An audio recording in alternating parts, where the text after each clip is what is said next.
मरकजी वज़ीर सयाह जी किशन रेड्डी ने नए सेक्रेटेरिएट के इफ्तिताह पर तबसरा करते हुए चीफ मिनिस्टर चंद्रशेखर राव को शदीद तनकीद का निशाना बनाया। उन्होंने कहा कि चीफ मिनिस्टर चंद्रशेखर राव ने 9.5 साल के बाद गरीबों को डबल बेडरूम मकान तामीर करके हवाले करने का वादा पूरा नहीं किया, लेकिन अपने लिए नई सेक्रेटेरिएट सिर्फ 4 महीने में तामीर करवा ली। सनतनगर में वज़ीर आज़म के मन की बात प्रोग्राम के 100वें एपिसोड देखने के बाद मीडिया से बात करते हुए किशन रेड्डी ने नए सेक्रेटेरिएट की तामीर पर चीफ मिनिस्टर को शदीद तनकीद का निशाना बनाया। उन्होंने कहा कि प्रगति भवन से बाहर ना निकलने वाले चीफ मिनिस्टर को करोड़ों रुपए से तामीर करदा सेक्रेटेरिएट की क्या जरूरत है। उन्होंने सेक्रेटेरिएट के इफ्तिताही प्रोग्राम में चंद मीडिया इदारों पर पाबंदी आयद करने की भी शदीद मजम्मत की।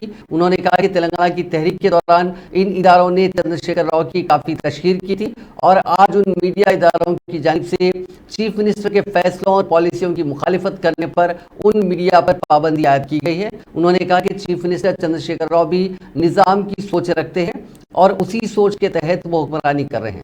किशन रेड्डी ने कहा कि साबिक में चीफ मिनिस्टर चंद्रशेखर राव ने TV9 और V6 और EBN चैनल्स पर पाबंदी लगाते हुए उन मीडिया इदारों को 10 किलोमीटर गहराई में दफन करने का ऐलान किया था। उन्होंने कहा कि चंद्रशेखर राव साल 2016 से सेक्रेटेरिएट आए बगैर घर से हुकूमत चला रहे हैं। इस मौके पर किशन रेड्डी ने मन की बात प्रोग्राम पर तबसरा करते हुए कहा कि वज़ीर आज़म का ये प्रोग्राम समाज में खिदमत अंजाम देने वाले अफराद की हौसला अफजाई के लिए शुरू किया गया।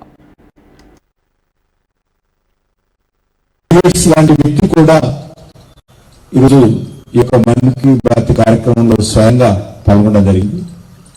ఇది ఒక పార్టీకి సంబంధించిన కార్యక్రమం కాదు, ఇది రాజకీయ పరమైనటువంటి కార్యక్రమం కాదు.